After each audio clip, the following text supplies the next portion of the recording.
Bienvenidos a esto que es la primera sesión de Frankfurtianas del 2025.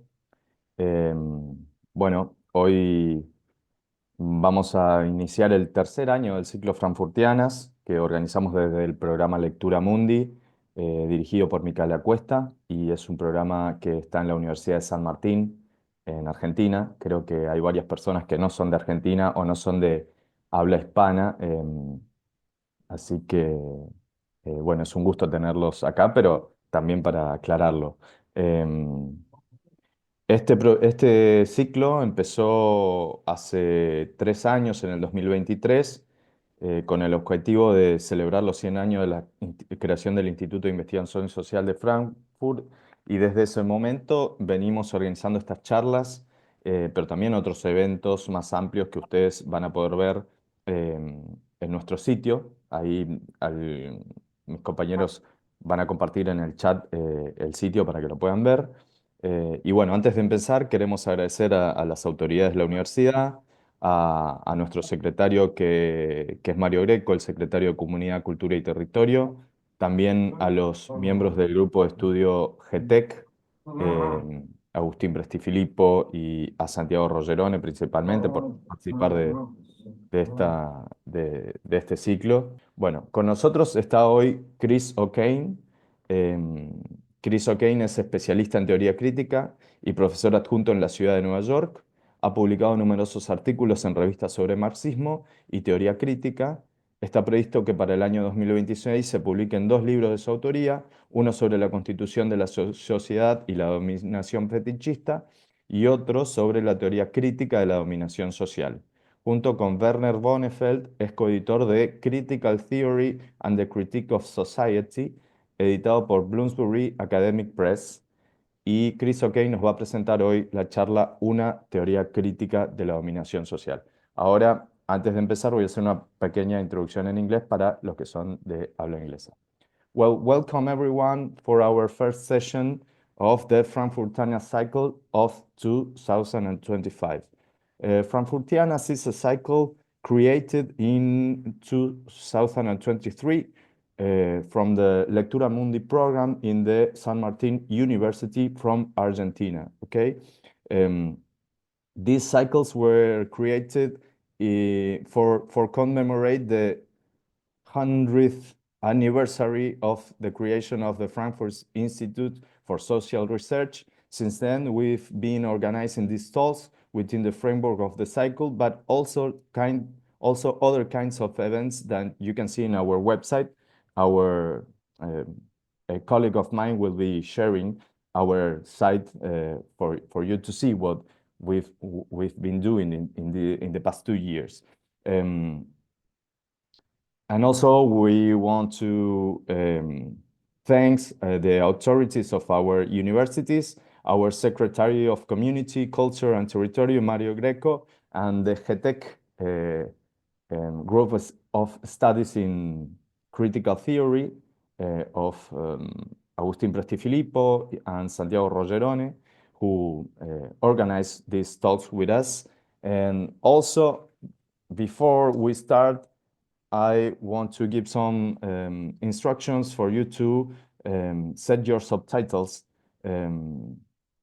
You will have in the menu, down in the menu, a button to enable the translation. You have to choose then the language of the talk and then the language of the subtitles to get the traduction of what Chris will be saying, okay? And now I'm going to present Chris for all of us. Chris is a critical theorist who adjuncts or works in the New York City University. He has published widely in Marxian and critical theory journals. In the next year, two books of him are coming, one in social constitution and fetishistic domination, and the critical theory of social domination, and they are going to be published in 2026. With Werner Bonnefeld, he's a co-editor of Critical Theory and the Critiques of Society of Bloomsbury Academic Press. Today's lecture Uh, the title of today's lecture is a Critical Theory of Social Domination. So I give the word to Chris O'Kane. So welcome, Chris. Well, thanks. Thanks so much for the invitation. It's an honor to be here, to be part of this program commemorating the 100th anniversary of the Frankfurt School. I am going to attempt to provide sort of an overview of the argument for this book that I am trying to complete, which, as was mentioned, is going to be called, a critical theory of social domination. And I have a PowerPoint slide I'm going to share, which has some of the main points which were translated by AI into Spanish. So I hope that will also aid in sort of conveying my argument. And I'm just going to read the paper. And, like I said, because this is sort of my attempt to present the overall argument of the book, I appreciate sort of feedback and discussion.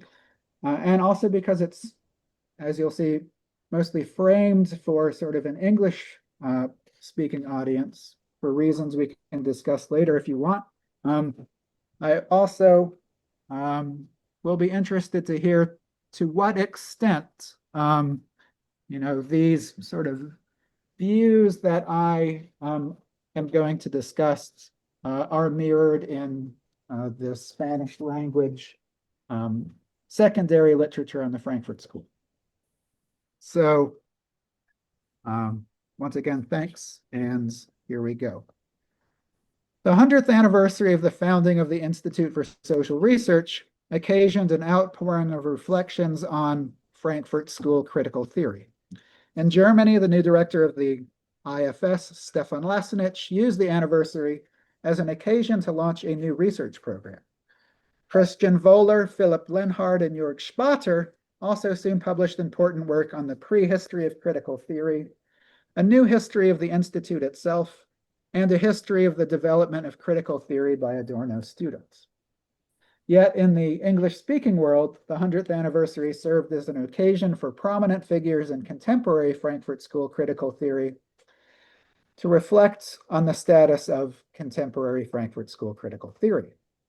Contemporary Frankfurt School critical theory is largely synonymous with a normative, philosophical, and multidimensional theoretical approach to critical theory that was originated by the head of the second generation of Frankfurt School critical theory, Jürgen Habermas, and further developed and popularized by prominent figures in the third and fourth generation, such as Axel Honneth, Selah Benhabib, Nancy Fraser, and Rainier Forst. Now, what is noticeable about these reflections is the palpable unease that many of these thinkers shared about the current status of contemporary critical theory. Many in particular shared a perspective that was first sort of formulated by Nancy Fraser, who argued that, quote, the central terrain of critical theory had been abandoned when it had turned away from political economy and evolved into normative political and legal theory. Now, Fraser argued that this turn away from political economy had occurred following Habermas's theory of communicative action. William Scheuermann, however, argued that critical theory had turned away from political economy when Horkheimer and Adorno sidelined political economy on the basis of their adaptation of Friedrich Pollock's theory of state capitalism. Finally, in distinction to Fraser and Scheuermann, Samuel Moyn argued that the turn away from political economy and the transformation of Frankfurt School critical theory into normative political philosophy by what he called the generation of 68 was responsible for its widespread unpopularity amongst the new left, or those figures, who have contributed to the revival of the left following the 2007 crisis. Now, the calling into question of the development of contemporary Frankfurt School critical theory, which at least in the Anglophone world has predominated since the late 1970s and early 1980s especially, is remarkable and I'm going to say encouraging. Yet these prominent figures are not yet questioning the paradigm of contemporary Frankfurt School critical theory or its justificatory basis, which is grounded on Habermas's approach to critical theory, supplanting the supposed inadequacies of Adorno and Horkheimer's later approach to critical theory. Now, the secondary literature in the Anglophone world on the Frankfurt School is voluminous and wide-ranging. Yet I think it's fair to say that the predominant views of Horkheimer and Adorno's critical theory in the Anglophone world and the subsequent development of critical theory are grounded on 5 tenets that were established by the reception of the Frankfurt School in the Anglophone world by figures in or associated with the New Left in the late 1960s and the early 1970s. These tenets hold that 1. Horkheimer's early critical theory was grounded on a derivative Lukácsian and humanist interpretation of Marx with an attenuated link to practice that focused on philosophy and culture rather than political economy or the associated disciplines of history, economics, and politics. 2. That dialectic of enlightenment marked the moment that Horkheimer and Adorno replaced this Marxian basis with a trans-historical and totalizing critique of instrumental reason. 3.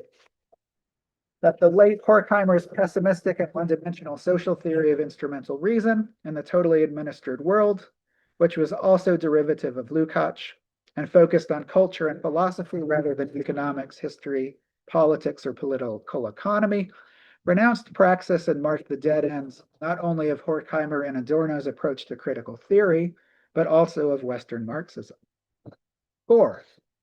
These tenets in turn justified what I'm going to call neoclassical approaches to Marxism and Habermasian approaches to critical theory that were said to offer disciplinary bases in political economy and theoretical and practical approaches to practice that overcame the deficiencies in the early Horkheimer and late Adorno's critical theory. 5.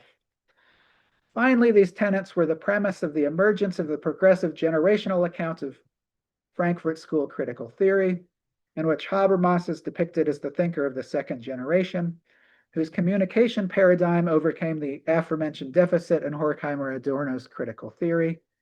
And so subsequent thinkers in the third and fourth generation are said to have built on this Habermasian paradigm. Now, I think it's fair to say that despite these questions that have been raised to commemorate the 100th anniversary of the IFS, that these tenets still predominate. The work from the 1970s and early 80s that helped establish them has been reprinted in recent years. Recent work on Adorno and Horkheimer and the development of Frankfurt School critical theory perpetuated these predominant views. And finally, the new approaches to the critique of capitalism by Nancy Fraser and others share these views of Horkheimer and Adorno, while the new works on Marx's critical theory of domination by William Clare Roberts, Soren Mao, and others treat the Frankfurt School's critical theory as inferior to Marx's. In other words, rather than turning back to the approach to political economy that critical theory had supposedly abandoned, these approaches return to other interpretations of Marxian political economy, or they develop their own interpretation of Marx's critical theory. However, some valuable recent work by a number of scholars in the Anglosphere or translated into English has begun to call these predominant views of Frankfurt School critical theory into question. And what follows, I build on these valuable interpretations of the Frankfurt School and also my earlier efforts on these questions. So what follows cuts against the grain of this predominant Anglophone reception and builds on and further develops what I'm going to call this heterodox Marxist interpretation of critical theory. And it does so by developing a new reading of the early Horkheimer and late Adorno's distinct interpretation of the critique of political economy and its role in their critique of capitalist society as a heterodox Marxian critical theory of social domination.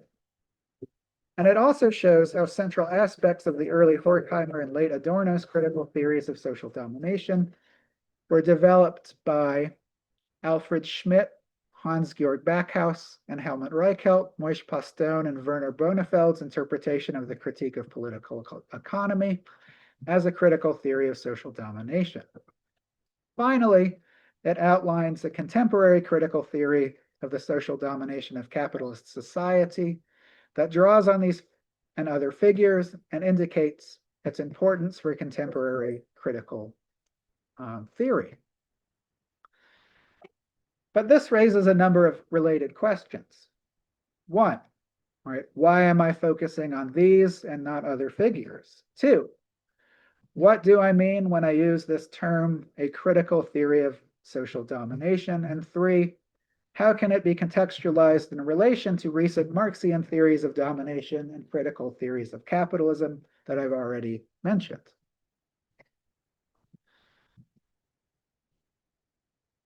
Well, the choice of these figures that the talk focuses on is not arbitrary. These days, at least in the English-speaking world, Schmidt, let alone Backhaus, Reichelt, Postone, and Bonefeld are usually not treated as members of the Frankfurt School or even as critical theorists. However, I focus on them for four interrelated reasons. First, in distinction to this predominant Anglophone interpretation of Horkheimer and Adorno, these figures conceive of Horkheimer and Adorno as heterodox Marxists, and they see their critical theories of society as premised on a unique and vitally important interpretation of the critique of political economy. Second, although these figures see Horkheimer and Adorno's critical theory as tremendously important, they are not slavish devotees. Instead, their interpretations of the critique of political economy as a critical theory of social domination identify, critically draw on, and further develop what they see as the vital, if inadequately developed, aspects of Horkheimer and Adorno's critical theories. Third, their interpretations of the critique of political economy as a critical theory of social domination also engage with and build on each other's work. And as I mentioned in a footnote, this is why I chose to focus on these particular figures and not other figures who have also made important contributions to the development of the critique of political economy as a critical theory, such as Patrick Murray, Chris Arthur, Riccardo Bellafiore, or others. Consequently, these figures conceive of themselves as part of an active research program that draws on and further develops Horkheimer and Adorno's critical theories of social domination with the aim of developing a critical theory of social domination that will revive critical theory in opposition to Habermasian critical theory and traditional Marxism. So then, what is meant by a critical theory of social domination? Well, Thomas McGlone Jr.'s recent entry on domination provides a helpful framework for setting out how a critical theory of social domination is defined in this talk, how it relates to recent work on Marx's theory of domination and critical theories of capitalism, and why it can be of importance to contemporary Marxian critical theory. As McGlone Jr. notes, quote, at the most abstract level, all that is necessary for a person to be said to be experiencing domination is that they are subject to a set of socially determined circumstances over which they hold no meaningful control. As he further shows, approaches to domination are generally distinguished between accounts of personal and impersonal domination and subjectivation. Personal domination consists in the power held by a person or group of persons which allows them to arbitrarily control another person or group of persons. What makes it personal domination is that the dominator knows the person they dominate and intentionally exercises power over them, while the dominated person recognizes the dominator as the source of this condition. McGlone Jr. rightly points out that personal domination is pervasive in social and political philosophy.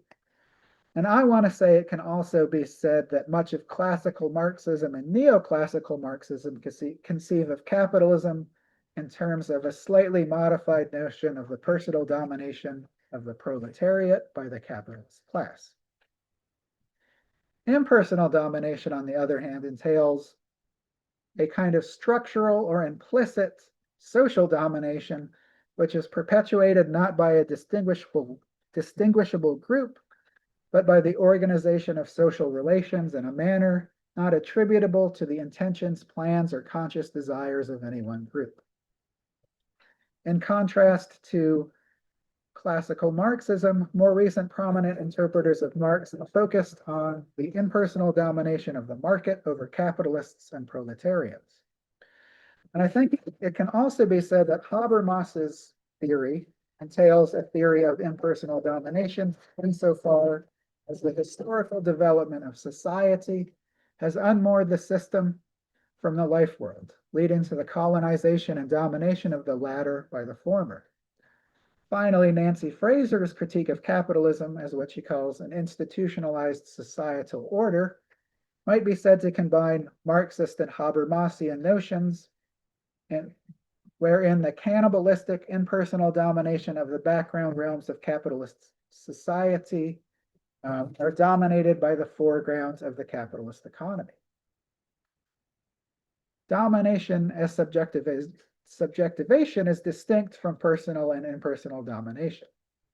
This notion of domination involves crafting specific kinds of subjects who are especially fit to be dominated by extant social systems and are even dominated by their own socially conditioned psychological investment in certain kinds of thoughts and behaviors. Now, while I think these definitions of personal and impersonal domination and subjectivation are clear and well represented in Marxism and critical theory, the definition of social domination is less clear.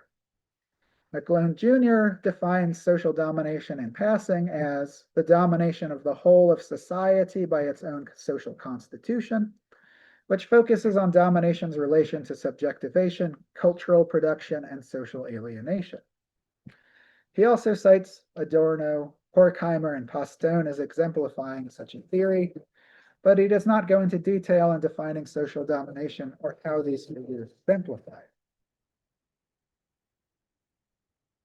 This lack of a definition of social domination would seem to raise a problem for the conception of social domination that I will focus on. Yet I think it provides an opportunity for three reasons. First, it means that I can use the term a critical theory of social domination without having to distinguish it from other definitions. I use social domination, although the figures I focus on in this talk have used other terms.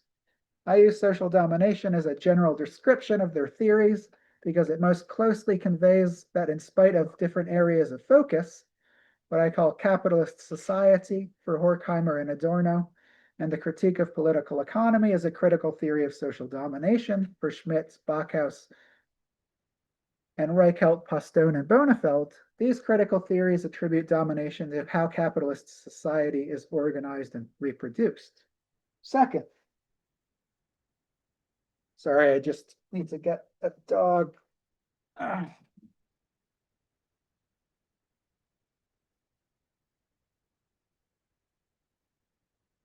Second, it provides me with the opportunity to posit and later substantiate that the critical theories of social domination that are the subject of this talk offer a unique account of the critique of political economy, qua domination, that takes up and transforms personal domination, impersonal domination, and subjectivation. Third, it allows me to expand upon and revise McGlone Jr.'s definition of social domination by focusing on social domination as a process of the constitution and reproduction of the whole of society. Such a conception of a critical theory of social domination thus distinguishes itself from two recent important interpretations of Marx's critical theory as a theory of abstract or impersonal domination that incorporates elements of personal domination and subjectivation. William Clare Roberts' Marx's Inferno and Soren Mao's Mute Compulsion. Roberts' important work focuses on reconstructing the political theory that Marx offers in Volume 1 of Capital. In so doing, Roberts criticizes the critical theory of Postone and other German critical theorists for not providing an account of how abstractions dominate people or why we should care that they do.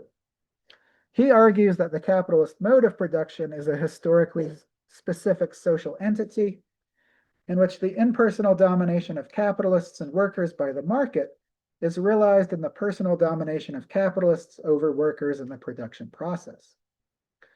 More specifically, in distinction to his reading of critical theory, Roberts argues that it is the price mechanism that confronts the individual producer as an external source of compulsion. This leads the capitalist to act as a vector for market imperatives, personally dominating proletarians in the production process. He further argues that this account of domination illuminates that the capitalist mode of production as a social institution prevents the realization of the collective Republican notion of freedom. Mirroring Roberts to some extent, Mao focuses on conceptualizing what he terms mute compulsion as a theory of economic power at its ideal average that is distinct from violence and ideology. Like Roberts, Mao focuses on the capitalist mode of production as a historically specific social phenomenon. Here, the interplay of what Mao terms vertical class relations and horizontal relations within each class, which are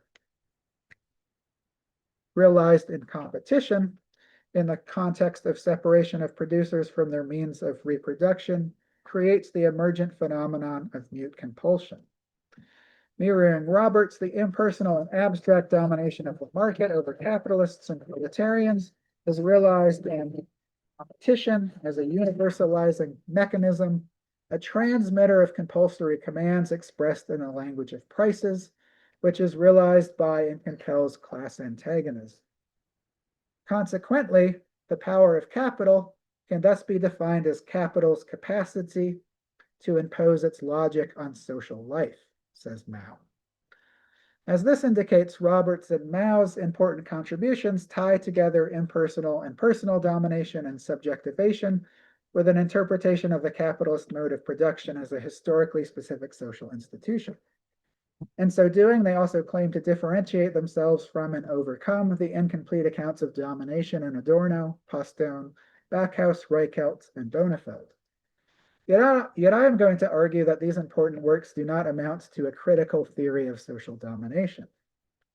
In the first place, their fusion of the impersonal and personal and subjectivation accounts of domination are premised on conceiving of impersonal domination as an external force that incentivizes personal domination and subjectivity. In the second place, the object of their critique is on the capitalist mode of production as a historically specific social institution, rather than the capitalist mode of production as a social totality, or more specifically as a concrete negative social totality, or capitalist society as a concrete negative totality that includes these aspects of social domination. As this suggests, what I define as the critical theory of social domination distinguishes itself from Roberts and Mao insofar as it entails an immanent and dialectical critical theory of capitalist society as a dominative totality that explodes the distinctions between the personal, impersonal, and subjectivation accounts of domination, with each reinforcing the other and passing over into their opposite. Moreover, the focus of this talk is not a theory of social domination, but a critical theory of social domination. As an immanent critique, such a critical theory of social domination attempts to grasp how the historically specific types of capitalist freedom and equality are premised on separation and realized in historically specific antagonistic and interdependent types of impersonal domination, personal domination, and the domination of subjectivity. For all of these types of domination are integral to society and thus to social domination. In so doing, such a negative critique of society points to the necessity of its negation in order to overcome separation, suffering, and domination, while positing a type of conscious and collective dependency that will put an end to prehistory and realize freedom and human flourishing. Thus, contra Roberts and Mao, such a critical theory of the social domination of capitalist society is not simply concerned with a reconstruction of Marx or the external domination of the market or economic power on class relations and subjectivity within the capitalist mode of production as a social institution. Instead, it is ultimately concerned with the critical theory of the dialectical interplay of social domination and capitalist society as realized in impersonal domination, personal domination, and subjectivity as domination within the interrelated realms of capitalist society that expands upon a particular interpretation of the political economy. Moreover, contra Fraser's critique of capitalism, such a critical theory of social domination does not conceive of capitalism as an institutional society order typified by contradictory cannibalistic relations between the foreground and background spheres that simply must be reordered to achieve socialism. Rather, it conceives of all of the spheres and relations of capitalist society as interdependent moments of social domination in order to transform the social relations that are realized in and reproduce them.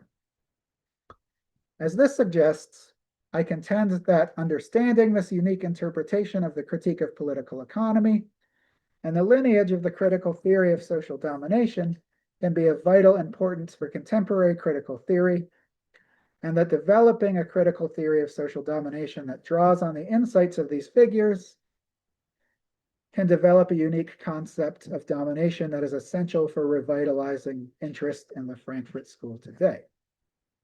So,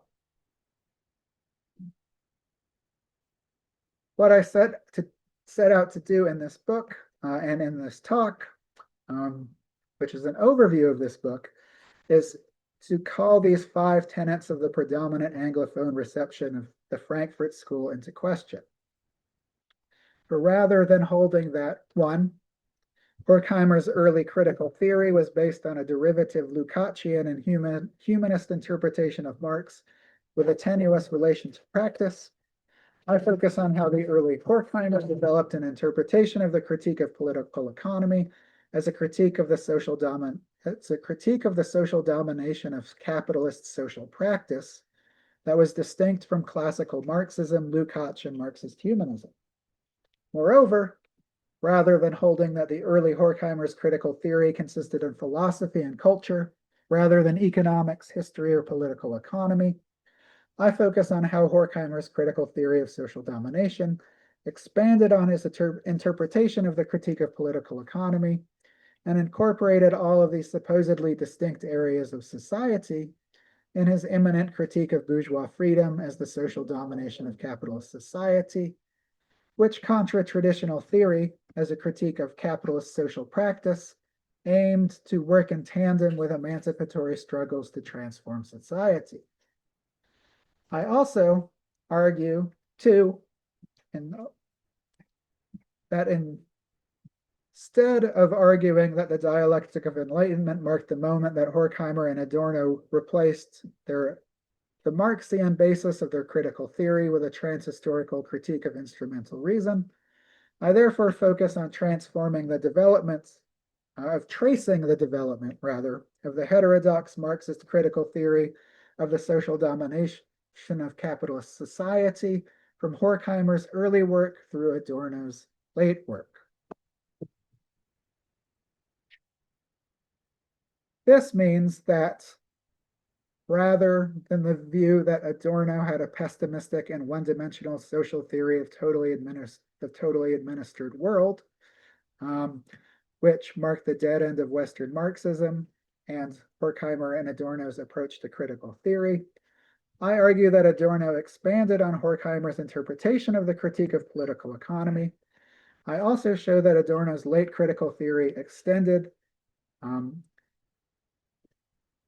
Horkheimer's interpretation and Adorno's interpretation of the critique of political economy into a negative, immanent critique of the positive notion of bourgeois freedom as the unity of unfreedom and the socially dominative negative totality of late capitalist society, which, in distinction to traditional theory, was intended to work in tandem with anti-authoritarian movements by critiquing these unconscious forms of capitalist social practice. Consequently, rather than holding that these tenets show that Adorno and Horkheimer's critical theory marked the dead end of Western Marxism and of the first generation of the Frankfurt School, justifying approaches to Marxism championed by Perry Anderson, and the approach to critical theory championed by Habermas and Habermasians, I show how a number of figures conceived of the early Horkheimer and late Adorno's critical theories of social domination as initiating a distinct contribution to Marxism. I also show how these figures saw themselves as further contributing to this research program by regrounding what they see as the insufficient bases of the early Horkheimer and late Adorno's critical theories.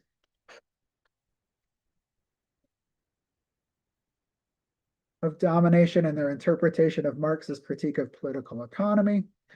And I indicate how these interpretations distinguish themselves from neoclassical approaches to Marxism that Anderson championed and Habermas's approach to critical theory. Finally, in the conclusion, I indicate how my perspective amounts to a new reading of Horkheimer and Adorno's critical theory and its further development. And I outline how elements of the former and latter can be drawn on to further this research program. Now, certainly, I lack the time to provide a detailed account of this argument. So instead, I provide a preface. In discussing Horkheimer and Adorno, I focus on how they interpret the critique of political economy and distinction to these other approaches to Marxism, and how they extend this interpretation of the critique of political economy in their critical theories of the social domination of capitalist society. Thus, in opposition to the predominant tenet that Horkheimer had a derivative Lukácsian or humanist interpretation of Marx, we can draw on passages from Horkheimer's early work prior to traditional and critical theory to reconstruct his interpretation of Marxism as a dialectical theory of social development premised on the class antagonistic dependence on nature and its realization in a dynamic of social domination. We can further reconstruct how Horkheimer interprets the critique of political economy as a critical theory of social domination that conceptually grasps the class antagonistic creation and impersonal social domination of the economic, political, and cultural institutions of society, which have rendered individuals dependent on what he calls the blind socio-natural dynamic of capitalist accumulation, which is mirrored in personal domination and the domination of subjectivity. In distinction to classical Marxism, Lukács, and Marxist humanism, for Horkheimer, Marxism is thus not a theory of the progressive development of the productive forces intended to instill class consciousness, uniting theory and practice in the seizure of state power. Rather, the proletariat is a negative force, and so is the critique of political economy. On this basis, we can then turn to authority and of family to reconstruct Horkheimer's deepening of his interpretation of the critique of political economy into a dialectical critique of the social domination of capitalist society. Here, in opposition to the predominant Anglophone interpretation, rather than focusing on philosophy and culture and not history, economics, politics, or political economy, Horkheimer's imminent critique of the social domination of capitalist society unites these disciplines. Capitalist society's dependence on nature is transformed into the dialectic of bourgeois freedom, social dependence, and social domination. The historically specific capital relation is realized in what he calls the reified authority of capital accumulation, which mediates the antagonistic personal authority relationships in the economy, state, family, and other social institutions, naturalizing and socializing dependence and powerlessness, and thus dominating subjectivity by instilling individuals with reliance, coldness, and conformity, perpetuating the crisis-ridden and regressive dynamic of capitalist society as one of social domination. Finally, we can interpret traditional and critical theory on this basis. First, by seeing how the distinction between traditional and critical theory deepens Horkheimer's interpretation of Marx's critique of classical political economy and Horkheimer's critique of bourgeois philosophy. Then by seeing how Horkheimer's definition of critical theory amounts to a critical conception of praxis. Here, in distinction to the view that Horkheimer had an attenuated notion of praxis, it can be seen that mirroring his accounts of the critique of political economy and of the social domination of capitalist society, that the critical theory of society conceptually unveils how capitalist societies class antagonistic dependence on nature is realized in the social dependence and social domination of capitalist society in order to advocate for its emancipatory negation in tandem with emancipatory struggles via the cessation of human activity that perpetuates it.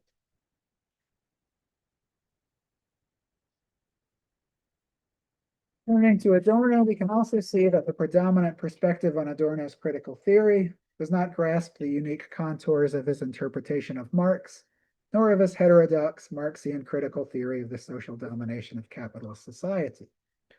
Consequently, rather than breaking with Marx or Horkheimer's early critical theory, it can be shown that the late Adorno's critical theory of the social domination of late capitalist society as a negative totality continues and deepens the early Horkheimer's interpretation of the critique of political economy and of his critical theory of the social domination of capitalist society.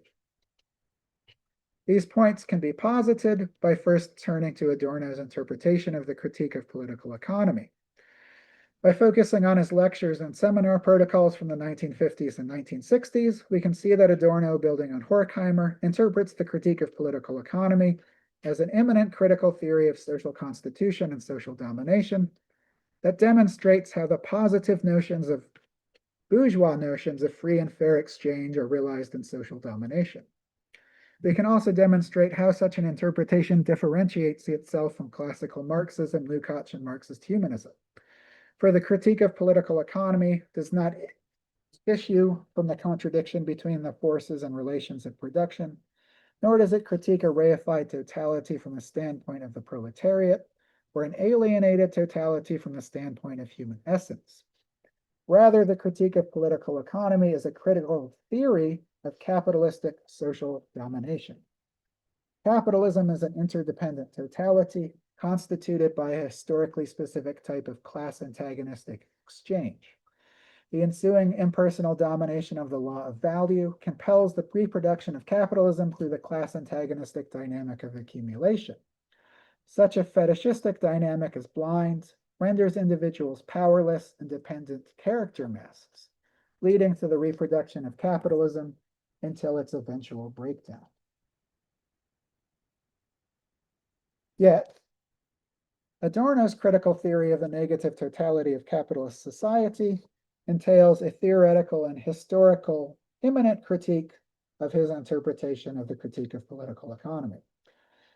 Following his interpretation of the critique of political economy, exchange and the exchange relation are still key to society, but the counteracting tendencies that have staved off Marx's theory of crisis have culminated in the interdependent subjective objective entities of the economy, state, culture, industry, private life, family, and subjectivity, which collectively perpetuate the personal domination in these realms the impersonal domination of social objectivity, and the domination of subjectivity, which reduces individuals to personifications and mutilates their subjectivity so that they identify with and perpetuate such a totality. Consequently, Adorno's critical theory of social domination demonstrates how the apparent freedom and prosperity of late capitalist society are premised on exchange and realized in this pervasive form of social domination. In tandem with other nonconformist activity, it thus hopes to break the spell and awaken a global subject that will abolish capitalist society.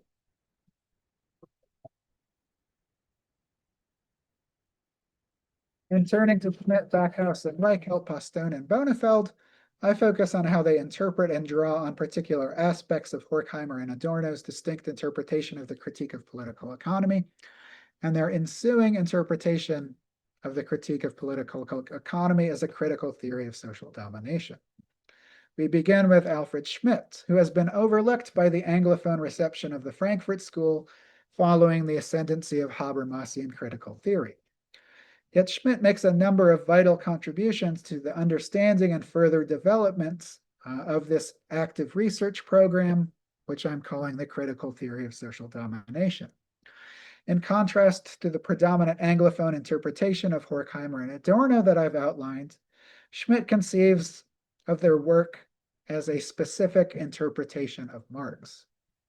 According to Schmidt, the early Horkheimer and late Adorno interpret the critique of political economy as a critique of antagonistic social practices, unconscious creation of the socio-natural domination of value, which reduces bourgeois individuals to agents of the law of value, and thus amounts to a concrete negative totality. Yet in conceptually grasping such capitalist social practice, this critique aims to liberate humanity from its self-created social enslavement. Moreover, the specific Marxism of the early Horkheimer and late Adorno's critical theory oriented Schmidt's efforts to further expound an interpretation of the critique of political economy as a critical theory of social domination that distinguished such an interpretation of Marx from the prevalent interpretations of its time. In the first place, in contrast again to classical Marxism, Lukács, and Marxist humanism, Schmidt argues that Marx's concept of nature consists in what he calls a critical materialism that critiques how capitalist society's antagonistic dependence on and domination of nature is realized in the domination of capitalist second nature, which renders individuals into personifications of economic categories. In the second place, Schmidt's pioneering on the concept of knowledge in the critique of political economy builds on Adorno's notion of exchange to conceive of the critique of political economy as a double-faceted immanent critique of bourgeois freedom and social domination that is created by the exchange relation and premised on primitive accumulation.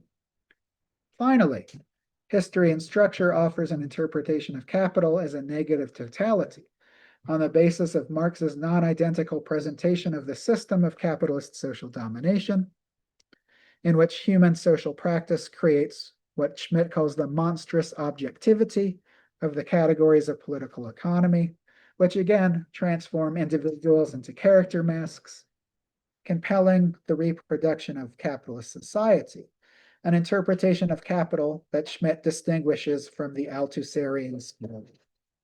First,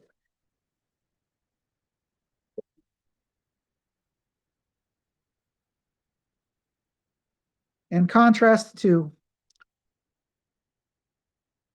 interpretations of Backhaus and Reichelt's work through History's new reading of Marx or value-informed theory, and in opposition to the tenets of the Anglophone reception of Horkheimer and Adorno's critical theory, we can also interpret the relevant aspects of Backhaus and Reichelt's work as building on Schmidt's, by expanding upon and attempting to ground their interpretation of Adorno's heterodox Marxist negative dialectical ad hominem critical theory of exchange as a double-faceted critique of traditional theory and social domination in two phases. In their early phase, that of Reconstruction, Backhaus developed a critique of the positivistic approaches of economics, social science, and Ricardian Marxism, as resting on the quantitative appearance of their objects of study, and thus failing to grasp the antagonistic and dominating social essence that appears in these objects. In distinction, Backhaus and then Reichelt developed an interpretation of Marx's theory of value as a critique of social domination that was simultaneously an imminent critique of bourgeois freedom. In their reconstruction of Marx's method of presentation, the destructive derivation of Marx's theory of value undermines the unreflective presuppositions of bourgeois economics by moving beyond the sphere of circulation, which grounds the bourgeois reality of free and fair exchange to the historically specific and antagonistic social constitution of capital as an inverted process of social domination, which transforms free individuals into character masses. In their later work, which moved beyond a reconstruction of Marx, Backhaus builds on Horkheimer's distinction between traditional and critical theory to critique economics and traditional Marxism as traditional theories, which rested on alienated appearance and interpreted the critique of political economy as a critical theory of social domination, which was concerned with the social genesis of the perverted and inverted and autonomous forms of value. Reichhaus followed Backhaus in arguing that Habermas's critical theory also amounts to such a domination of traditional theory. Reichelt also developed an interpretation of the real abstraction of value as one of social validity that incorporated Adorno and Marx. Once again, offering an interpretation of Marx's method of presentation that moves from simple circulation to the general concept of capital and demonstrates how essence and appearance are two contradictory moments of the inverted and autonomous and impersonal dominating dynamic of capital, which arises from and subsists through the dominated action of free individuals in the capital relation. Moving to Poston's time, labor, and social domination. I believe we can interpret it as an imminent critique of Horkheimer, Adorno, and Schmidt's critical theories. For it can be demonstrated that Poston's interpretation of the critique of political economy as a critical theory of the historically specific contradictory dynamic of abstract social domination, which distinguishes itself from traditional Marxism and Habermasian critical theory, also regrounds his interpretation of Horkheimer and Adorno and Schmidt's interpretation of the critique of political economy as what Poston terms a self-reflexive critique of the constitution of reified forms of objectivity and subjectivity that attempted to analyze critically the cultural forms and social structures of capitalist civilization from the perspective of their emancipatory transformation. In distinction to traditional Marxism and Habermasian critical theory, rather than conceiving of the critique of capitalism as amounting to a critique of distribution from the standpoint of labor, or of the system from the standpoint of the life world, Poston argues that the critique of political economy is a critique of the historically specific and form and temporal dynamic of labor. Here, the historically specific dual character of labor as a self-mediating activity consists in a form of abstract social domination that compels the increasing organic composition of capital, which displaces, fragments, and oppresses workers at the same time as it creates the possibility of an emancipated society on the basis of the abolition of labor. Yet it is often missed that Poston also gestures towards how such an interpretation of the critique of political economy could serve as the basis of a critical theory of modernity that would reground aspects of Horkheimer and Adorno and Schmidt's critical theories of social domination. As Poston himself states, the historically specific dynamic of abstract domination is blind, as Horkheimer says, and is akin to second nature, It also imposes a historically specific form of necessity that acts through bourgeois individualism. Finally, critique reveals that social domination is an alienated form of human practice, which simultaneously points to how social wealth can be used as the basis for an emancipated society. We conclude this process by turning to Werner Bonnefeld's work after 2014, which is explicitly concerned with developing an interpretation of the critique of political economy as a critical theory of what he calls the social compulsion of economic objectivity, in relation to his interpretation of Adorno and Horkheimer, Schmidt, Backhaus, and Reichelt and Postone. Like these figures, Bonnefeld interprets Horkheimer and Adorno's critical theory as a singular contribution to Marx. However, rather than focusing on reconstruction, his interpretation of the critique of political economy as a critical theory of objectivity sets out to build on the insights of Horkheimer, Adorno, Schmidt, Backhaus, and Reichelt through critique. According to Bonnefeld, traditional Marxism focuses on a critique of capitalism from the standpoint of labor within society as the modern contradictory manifestation of transhistorical laws of nature. Habermasian critical theory provides a critique of the system of society as the modern manifestation of historical development from the standpoint of the life world. Bonnefeld's critical theory of economic objectivity, in contrast, entails a negative dialectical critique of the historically specific genesis of the impersonal social domination of economic objectivity as constituted and reproduced by the historically specific class domination of personifications of economic categories that are grounded on and reproduce the separation of laborers from their own means of reproduction. Moreover, Bonnefeld's recent book, A Critical Theory of Economic Compulsion, can even be seen as a return to the more expansive critical theory of capitalist society developed by the early Horkheimer and late Adorno, but on the explanatory basis of Bonnefeld's interpretation of the critique of political economy. Consequently, Bonnefeld's critical theory of economic compulsion provides a critique of the double character of bourgeois freedom, equality, and democracy as economic compulsion, class antagonism, social coldness, and suffering that is simultaneously a critique of Marxist and Habermasian notions of democratic socialism as traditional theories. Now, I'm going to claim that this process points to a new perspective on Horkheimer and Adorno's interpretation of the critique of political economy and of their critical theory as a critical theory of social domination, as well as its further development, what I am calling the research program of the critique of political economy as a critical theory of social domination. I'm also going to claim that it calls the paradigmatic understanding of the Frankfurt School and its relationship with political economy into question.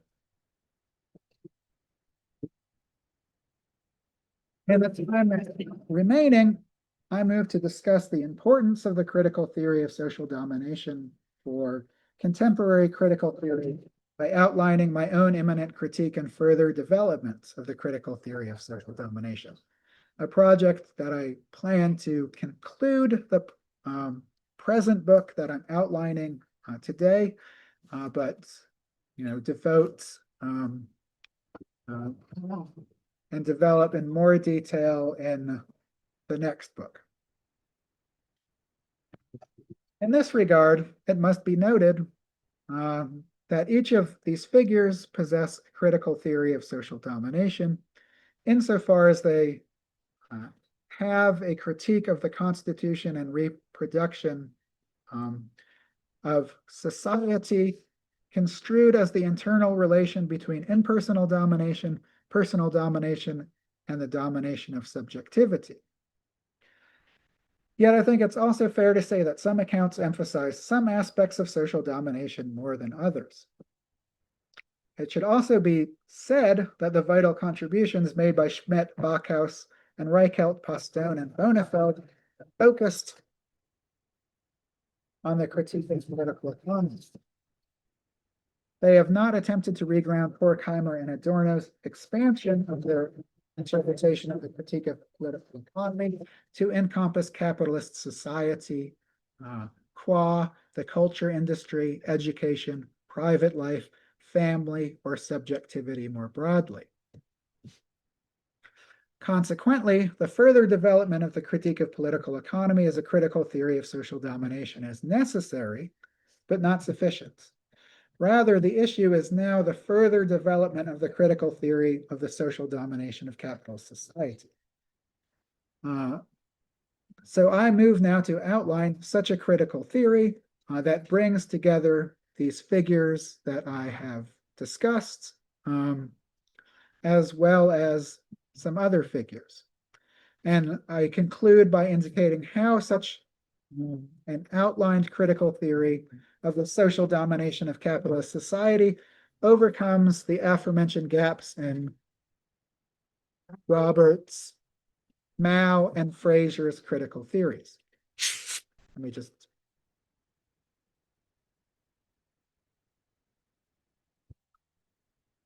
Such a critical theory of social domination distinguishes itself from traditional Marxism and Habermasian critical theory.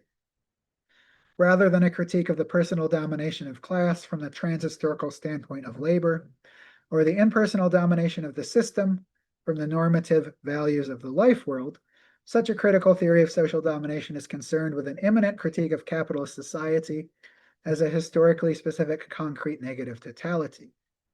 Following Schmidt, such a concrete negative totality is an interdependent whole where, quote, the basic antagonisms that run through society must be reflected in all of its sectors. Contra Fraser, freedom, equality, democracy, care, stewardship, and needs are not opposed to these antagonisms, but are the means through which antagonistic relations are realized in an impersonal, blind dynamic that transforms individuals into agents of the law of value, perpetuating personal domination, dominating their subjectivity, and reproducing society. Thus, rather than Reichhelt's description of Habermas's critical theory as examining the already existing institutions of capitalist society with a view to discerning whether reason is embodied in it or not, such a critical theory unfolds the social genesis of the concrete negative totality of capitalist society as a system in order to point to how these historically specific relations constitute and reproduce such a dominating totality, inclusive of these institutions, and in so doing, indicate the necessity of communism as the abolition of such a totality.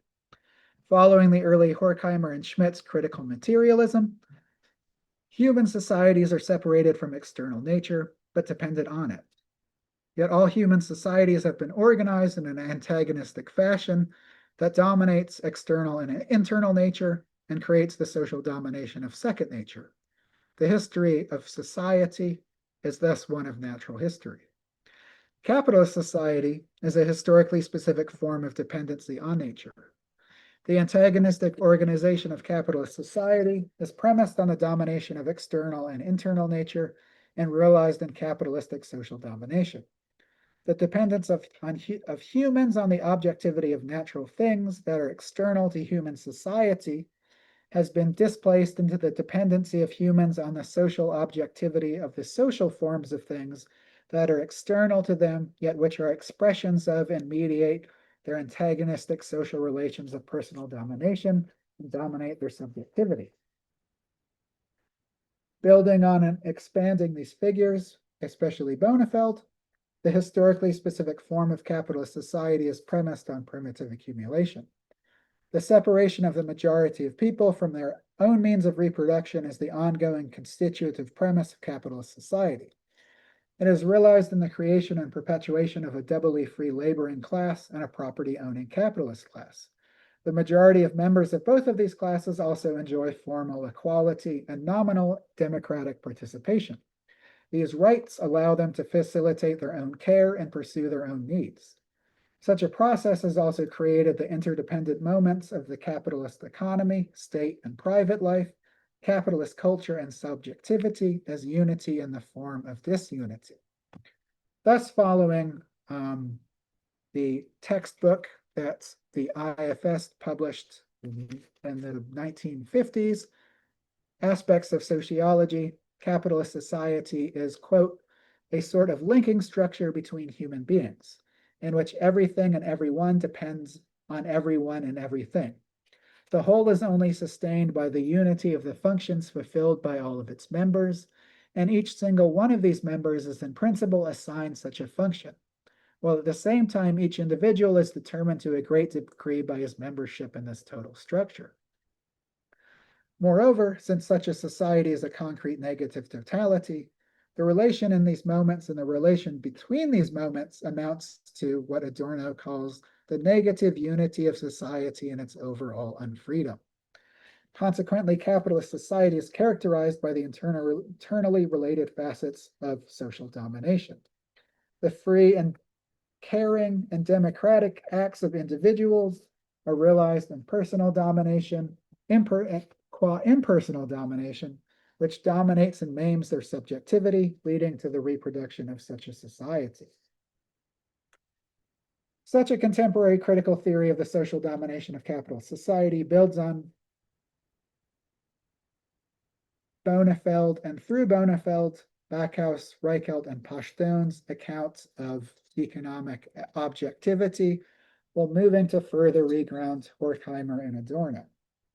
The separation of producers from their means of reproduction is realized in labor market freedom and equality as dependency, domination, and exploitation. Proletarians compete with each other to sell their labor power to capitalists in return for a wage which provides them with some means to sustain themselves. Capitalists purchase labor power and endeavor to maximally exploit it, personally dominating their workforce through the division of labor, surveillance, automation, and the maximization of productivity, with the aim of achieving profit if the proceeds of exploited labor power are validated on the market. If capitalists succeed, the wage relation is the relation of equivalent unequivalence, as Adorno calls it, in which laborers are paid for the market value of their labor power and produce more than that market value as the source of surplus value and profit, state revenue, and wages. Dependency, antagonism, and competition between dissociated capitalist firms striving to exploit their workforce and validate their products on the market are realized in the invisible categories of the dual character of concrete and abstract labor, the compulsion of socially necessary labor time, the value validity of money, the money subject of capital, which is realized in the world market, in a blind, endless, crisis-ridden process of what Marx describes as accumulation of wealth at one pole, and the accumulation of misery, the torment of labor, slavery, ignorance, brutalization, and moral degradation at the opposite, through what again he calls the multiplication of the proletariat and the reproduction of separation on an extending scale. Such an impersonal dynamic, which arises from separation and freedom as dependency, thus compels individual capitalists and laborers as personifications of economic categories. Yet, as Horkheimer showed, this reified authority is also premised on the freedom and formal equality of the wage contract and is realized in the authority relationship. For as Horkheimer says, impersonal necessity represents for the employer the conditions for his control, and for the worker a pitiless fate. As this indicates, impersonal domination transforms into the personal domination of impersonal persons. Capitalists may express the will of capital, but this will is also expressed in and through the private will of particular capitalists, domination and exploitation of particular proletarians. Laborers may be compelled to sell their labor power to survive and acquiesce to the authority of the capitalist who purchases their labor power, but as Horkheimer also pointed out, they often embrace this reality by extolling competition and self-preservation, becoming thankful for their jobs, identifying with their bosses, and embracing the system. Yet contra Fraser and even Roberts and Mao, capitalist production and distribution, aka the capitalist economy, are not a foreground that cannibalize other backgrounds or impose the logic of the price signal on, oops, pages flips, on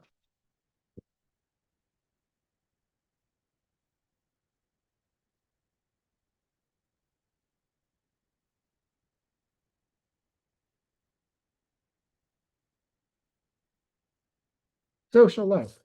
Instead, they are interdependent on the other moments of capitalist society. They provide the revenue that sustains the capitalist state and private life at the same time as these other moments sustain it.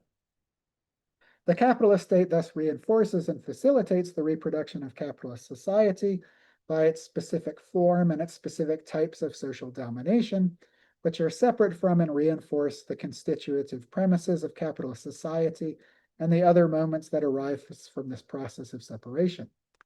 At the same time, the capitalist state is reliant upon other moments, such as the economy and private life. The form of law treats individuals as legal subjects who are equal citizens with freedom to enter into and withdraw from contracts. The legal form and legal subject thus protects and enforces the labor market. The wage form and the ownership of property, while abstracting from and codifying the separation of producers from their means of reproduction. The impersonal domination of the market, personal class domination, and the domination of subjectivity are thus inscribed in the legal form and the legal subject. Electoral democracy also provides most citizens with the right to vote. Yet the electoral form of democracy depoliticizes emancipatory politics. Demands are transformed into electoral platforms that are then transformed into policies and laws that integrate people into state bureaucracies, where they become the atomized objects of impersonal and personal administrative domination. Progressive or regressive economic and social policies create the same types of domination. Here, care work also transforms people separated from the means of their own reproduction into objects of impersonal and personal administrative domination. These policies also contribute to accumulation by sustaining households who rely on revenue from these policies at subsistence levels that assure that the wage can still be a relationship of equivalent unequivalence. In addition, instead of the rational debates of citizens in the public sphere extolling and influencing policy, public opinion mirrors citizenry in economic and social policies.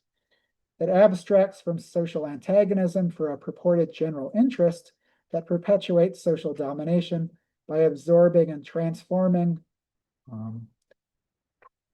public opinion into support for policies that themselves perpetuate social domination. As Adorno says, publicness and public opinion are thus split off from the living subjects who are appendages of the machinery of public opinion.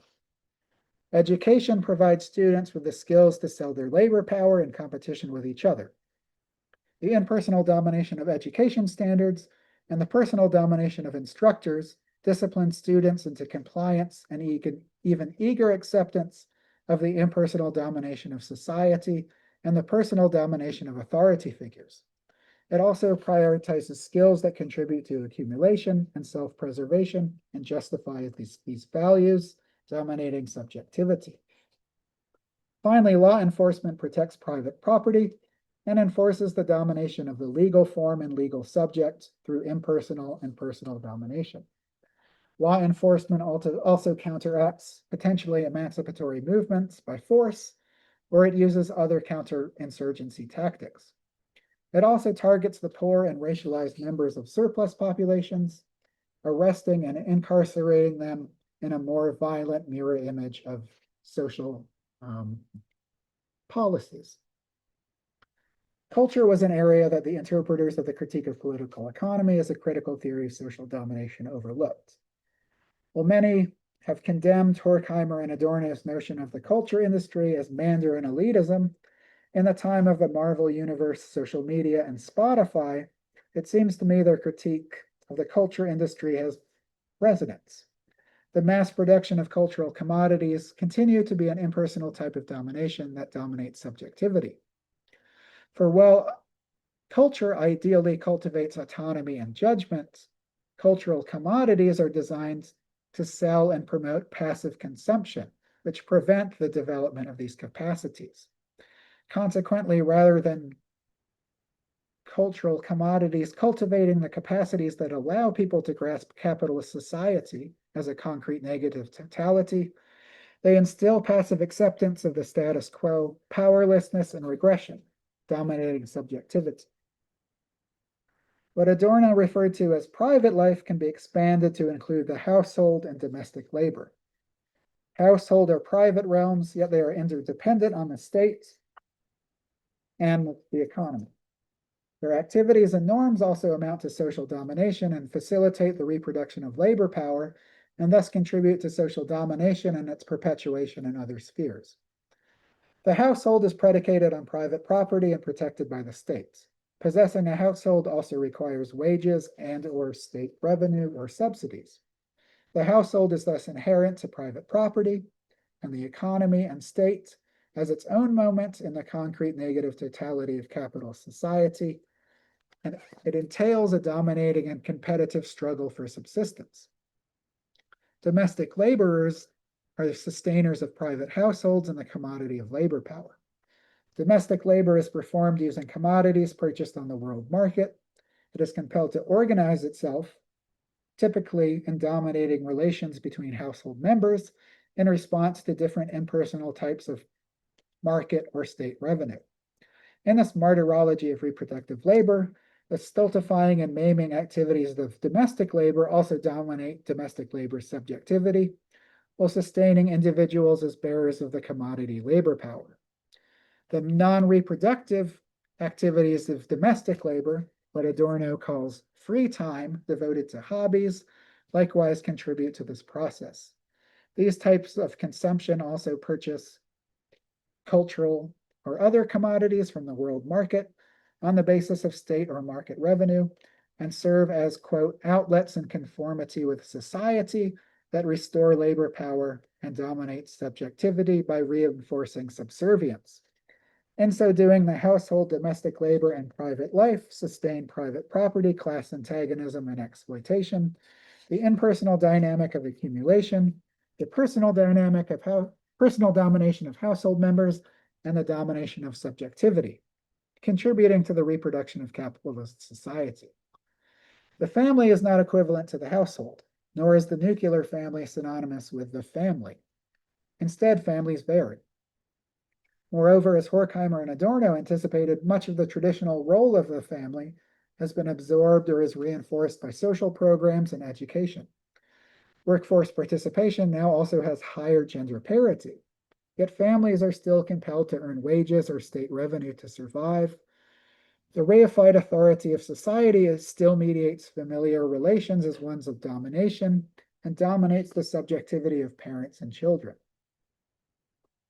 As a whole, as this indicates, individual subjectivity is dominated and maimed by the confluence of impersonal and personal domination in these different moments of society. The cumulative second natural appearance of social necessity compels individuals to take on the personal roles of the dominator and dominated required by these different moments in order to sustain themselves. Yet because such a dynamic is impersonal and impersonal, it is perpetuated in and through people, and so subjectivity is dominated. Here, in addition to the self-preservation and social coldness that are necessary for people to sustain themselves, my outlines contemporary critical theory of the social domination of capitalist society regrounds Horkheimer and Adorno's accounts of identification, self-mastery, psychic maiming, and suffering on this expanded notion of personification as the subjectivity of impersonal persons. People's dependence on capitalist society leads to identification with the institutions and figures that dominate them, and so the instincts that oppose domination are renounced. Rather than questioning society and social domination, people rationalize it and justify it. Subjectivity is maimed and people suffer. On one hand, this process of dominating subjectivity is what Horkheimer refers to as the glue that holds societies together. Because they depend on a society that dominates and maims their subjectivity, people continue to perform their functions and their roles, perpetuating society and their own psychic damage. Yet on the other hand, this process of integration and renunciation is only a crust. People are never identical to what is being done to them, nor even what they do to themselves. Capitalist society is thus a historically specific, concrete negative totality. Freedom, equality, democracy, and care are realized in and reproduce social domination. Antagonistic relations of personal domination arise from separation and constitute the moments of the capitalist economy, state, private life, culture, and subjectivity which depend upon each other. Impersonal domination compels individuals to take on roles that dominate their subjectivity as people dominate each other. Social necessity passes over into self-preservation and the reproduction of society. Yet the contemporary critical theory of the social domination of capitalist society views such a concrete totality as a system and anti-system.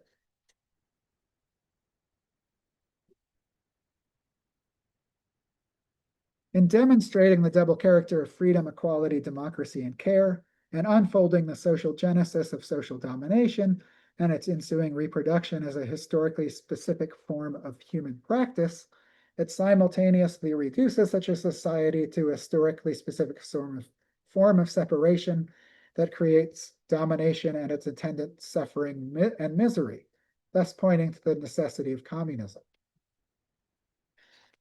In sum, contra Fraser, such a critical theory of the social domination of capitalist society does not conceive of capitalism as the historically specific institutional arrangement of transhistorical activities, which result in a contradiction between the foreground of the capitalist economy and the background realms that make it possible, resulting in cannibalization, destabilization, and crises. As such, the norms of freedom, equality, democracy, and care are not norms that stand opposed to the contradictory organization of the institutional arrangement of capitalist society, nor is socialism simply conceived of as the rearrangement of these institutions on the basis of these norms. Consequently, in distinction to Fraser, such a critical theory does not provide an incomplete account of interdependency and domination in capitalist society. Moreover, contra Roberts and Mao, such a critical theory does not merely focus on the mute compulsion of the price signal upon individuals in the capitalist mode of production, but capitalist society. And it conceives of social domination as encompassing impersonal, personal, and impersonal domination and the domination of subjectivity as an interrelated whole. Although it is only an outline, such a critical theory of social domination thus distinguishes itself from Marxist and Habermasian approaches to domination and the critique of capitalism, develops Horkheimer and Adorno's distinct interpretation of the critique of political economy, their critical theory of social domination, and the subsequent lineage I have outlined in this talk. It is my hope that uncovering this distinct interpretation of the critique of political economy and the critical theory of social domination as, quote, the central terrain of critical theory, indicating how it was supplanted by Habermasian critical theory and traditional Marxism, and further developing such a notion of critical theory will help contribute to the revival of contemporary critical theory, but more importantly, to the emancipatory negation of capitalism. Thank you very much. Well, thank you, Chris, for your wonderful presentation. I think there's a lot of ideas that will help us to think about how to renew the critical theory. Well, now we can open a moment of comments, questions from everyone in the room. Is just you can open your microphones and speak, and you can share with us what you think, or if you have any questions to Chris, you are welcome to do it. Let's see if some questions appear now. Well, maybe, bueno, ahora I will say this in Spanish also. Bueno, ahora abrimos a un momento de preguntas y de comentarios. Cualquiera que quiera hacer un comentario, por favor, abra su micrófono y lo escuchamos. Si quieren hacerlo en inglés, no hay ningún problema, háganlo. Eh, por favor, tómense la libertad de hacerlo.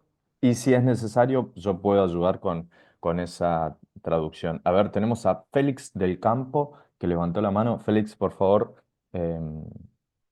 puedes comentarnos lo que quieres preguntar. Dale. Sí, gracias. Well, thanks, Chris, for this presentation. That's a very exciting work, and I'm looking forward to have a chance to read this.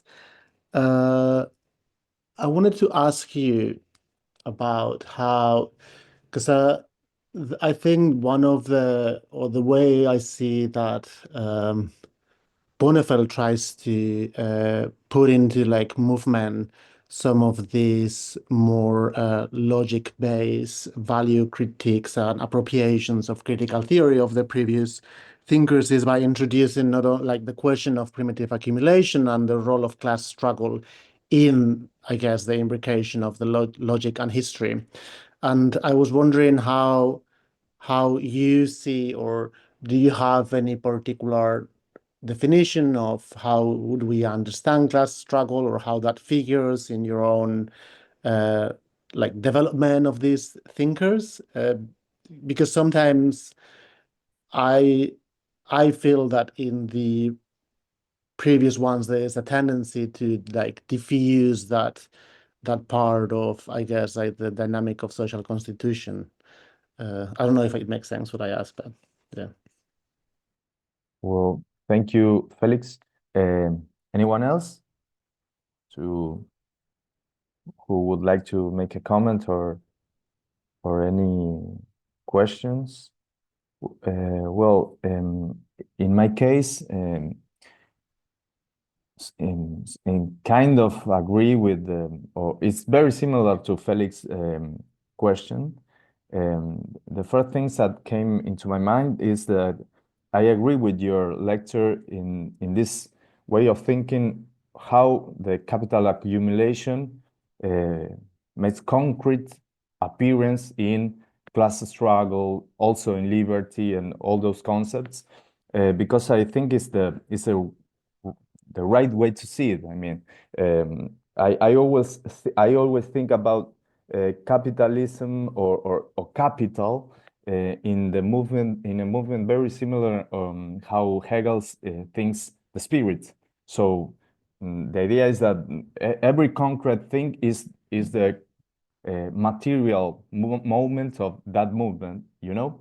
And I think it's very helpful or very interesting the concept that you brought here to understand how that came or becomes social domination in the different ways. What I see is that if we take that notion, for example, class struggle is only a manifestation or a concrete existence of that movement, I think that I'm concerned about the idea that came into my mind that there's no way out, you know. It's like and the question is, have you thought because you close your lecture saying to help to the emancipation of capitalism, society from capitalism, and if you thought what that could in which way that could happen, how would you explain it, or I don't know. I guess you understand what I'm saying, you know. Well, should I respond now or wait for another question? Okay, ¿hay alguien más que quiera hacer alguna pregunta? There's someone else with a question or a comment. You can do I it have a right now. comment, but I prefer put this comment in the chat, on the chat, because my English is awful. So I leave my question in the chat.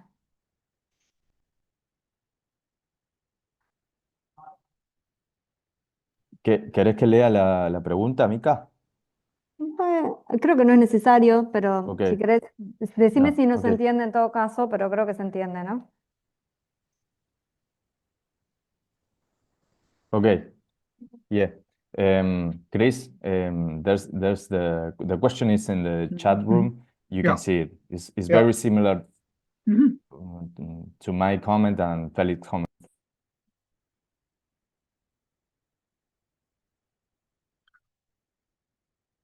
Well, thanks for such easy questions. I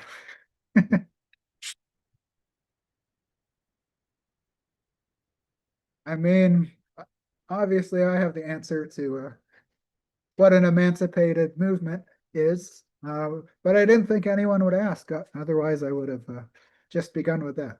Now, these are both, all three questions are good. Thanks so much for them. I'm going to begin with Felix's question and then move to the other two, because I think in some ways they're sort of related. I think I agree with Felix mostly in terms of the differentiation of Bonafeld from the people that I focused on in terms of sort of the logical, capital logic reading. I don't know if that's a term people are familiar with, but it's how this reading of Marx in West Germany was first labeled in English in the 70s. But anyway, I think I mostly agree, but in writing this book and going back and reading some of these texts, I do think I don't think class struggle and primitive accumulation are entirely absent. I think it's more that they're de-emphasized.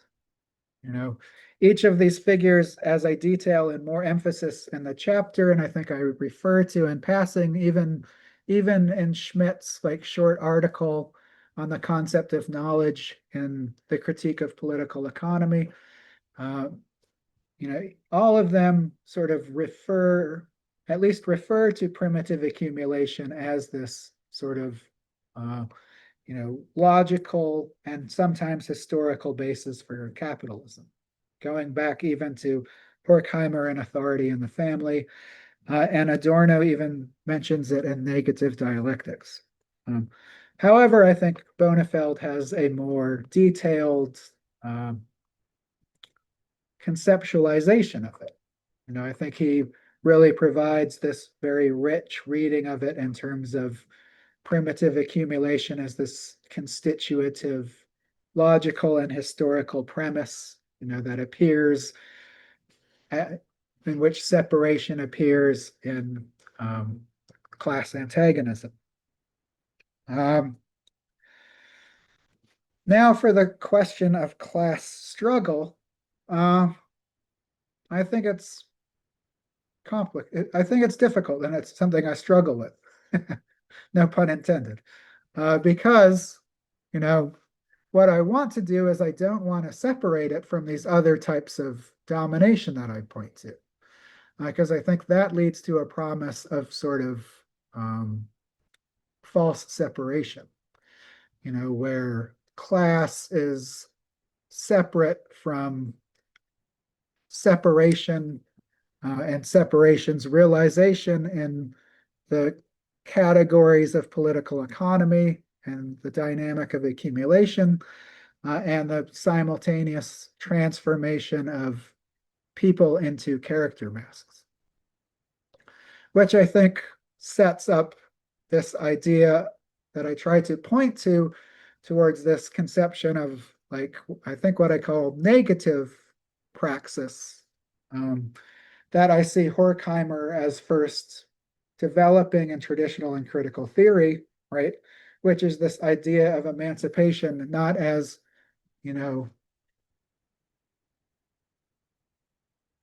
not as Benjamin also, talks about, not as like the continuous development of the forces of production, not as the seizure of state power, but right as the emergency break, as the cessation of this sort of capitalist social practice. Right. So that in itself, I think, is what this emancipatory movement would look like, right? So if we have this idea of this emancipatory movement, I don't think this leads to sort of the totalizing pessimism that you often see the Frankfurt School or the logical reading of capitalism interpreted as, right? Because it's actually the case that, on an individual basis and on, a collective basis, this sort of thing happens all the time. People refuse and stop, engaging in the types of social practice that are needed to reproduce society. Right? So the problem then is like, how does this become generalized? And how does this necessarily lead to, a emancipated society and, which human flourishing from each according, to their ability to each according to their need can be achieved. And I'm not going to lie, I don't have the answer to that. I think it's only something that can be sort of developed in this sort of practice. And, I'd also say, I believe in a sort of division of labor among thinkers, right?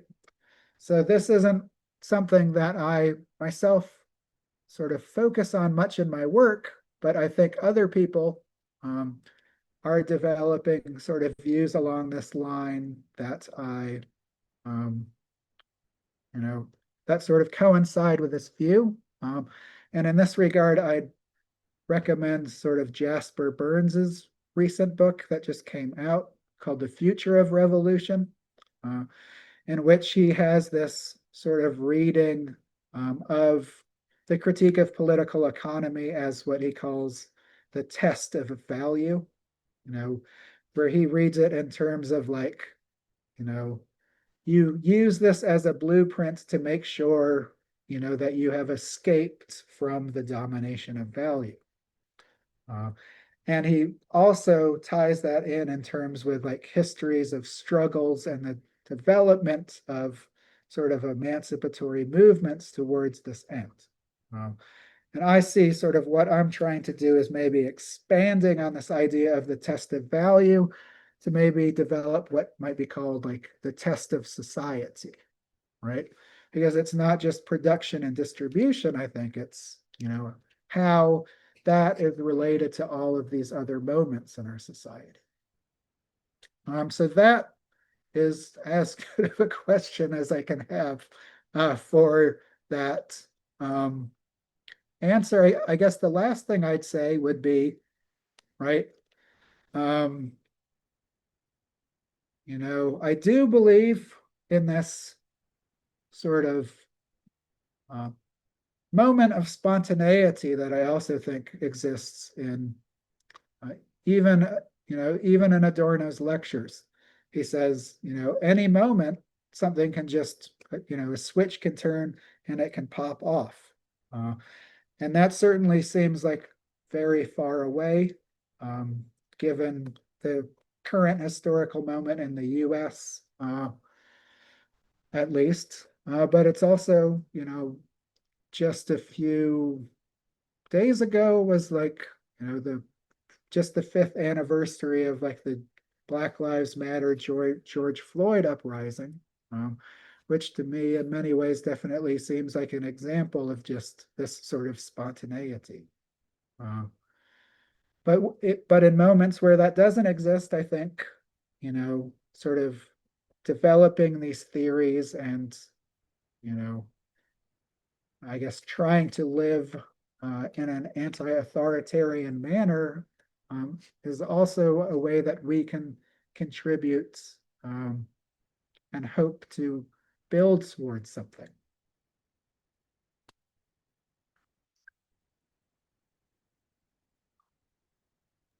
Okay, thank you, Chris, for your answers. Maybe another one in the room wants to make some comments or questions and share them with us. This is the time. Bueno, gracias a Chris por su respuesta, por sus comentarios. Y bueno, este es el momento para los que quieran participar también. Pueden abrir sus micrófonos, hacer algún comentario, levantar la mano y simplemente preguntar o hacer algún comentario. Son bienvenidos. Si no lo pueden hacer en inglés, hacemos un esfuerzo por hacer una traducción, pero adelante.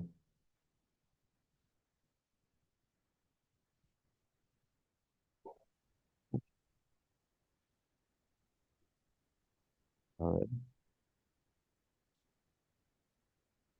Bueno, evidentemente no hay nadie que quiera hacer un comentario. Hola, A ver. Sí, desde acá quisiera, si me puede ayudar con la traducción, ok, solo saludar, estoy desde Chile conectada, eh, intentando conciliar toda esta teoría con la realidad que estamos viviendo en Latinoamérica. ok, hasta ahí, hasta ahí, Muy hasta ahí. interesante. Ahí te traduzco. Decime tu nombre primero. A ver, Daniela Sangüesa. Daniela. So, Chris, she's Daniela. You can read it. She's Daniela Sangüesa from Chile, and she wants to say hello to thank you for the presentation. And she says it is important to try to understand this kind of theories and combine them with an interpretation of what is happening right now in Latin America. Dale, sí, Daniela. Seguí que te... Es solo agradecimiento, no es pregunta, es solo agradecer y ojalá que puedan existir las traducciones del texto de Chris y que puedan llegar acá a Chile. Okay. She says that all she want to do is to say thanks for the presentation, and also she expects the translations of your upcoming books in the next years. ¿Alguien más que quiera hacer algún comentario? Puede participar. Well, I want to add some comments, some ideas.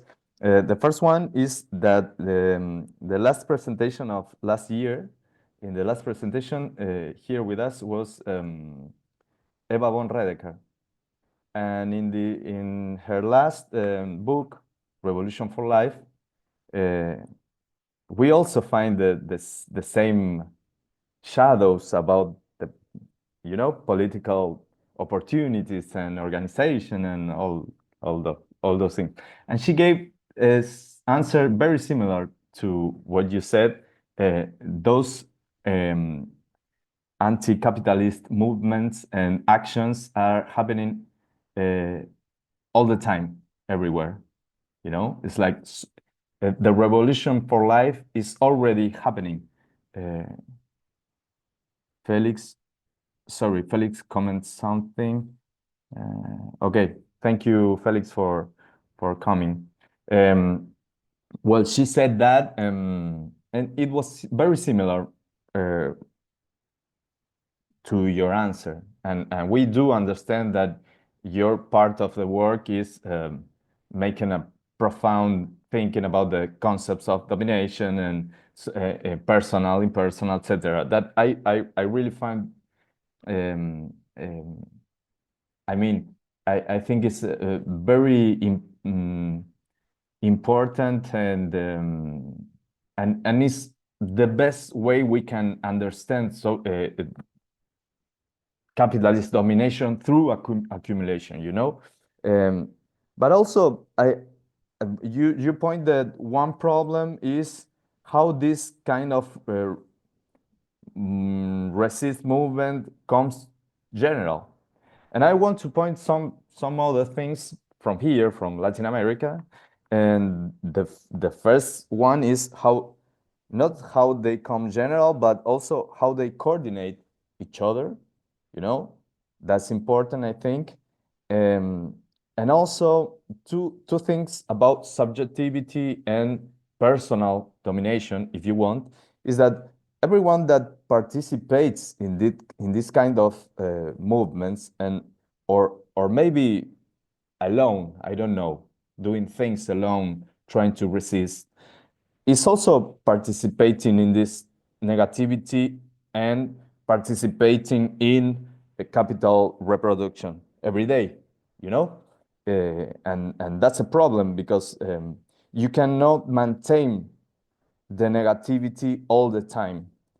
And the second thing here, I think it's more clear for us where we live and the kind of society that we are living in. I don't know, maybe I'm wrong, but here in Latin America, you can see clearly that participating in those kind of movement, I think more specifically in the movements that Eva mentioned, you are more likely to participate in those movements if you have the time to do it. You know, if you have already material solutions for your life and you can participate in them. I think, I mean, there are some spaces in social structure that cannot think about that. And only as an example, in last Sunday, there was a local election and the participation was the lowest in the whole history here in Buenos Aires. It reached like 56%. There's an arguing about how and why, which are the reasons for that number. But one example is like people who were collecting garbage, they start to, you know, they saw the electoral process and they said, well, what is happening today? There's an election of what? Do we have to vote? Okay, I even if I have to vote, I don't know who I'm voting to. So let's get along with that and just continue working. You know, it's like that was an example of what I heard that day, etc. You know, so only to help and make a comment about that those ideas of how emancipation could happen, that you also have those differences between, I don't know, an European country or medium class in Europe or United States, I don't know, or our situation here. I don't know. Just wanted to remark that and hear what you have to say or comment about that. Well, I have to say it seems pretty similar to many of the problems going on in the States at the moment as well. In fact, I think I think a 56% turnout is pretty high for an election in the US. And you know, as you said before, or as you said, I know studies have shown that, you know, the people who vote in the United States are, you know, people from upper classes, you know, because they have the time and the resources to go do it. And I think that's also certainly the case, you know, on on the new left in the United States as well.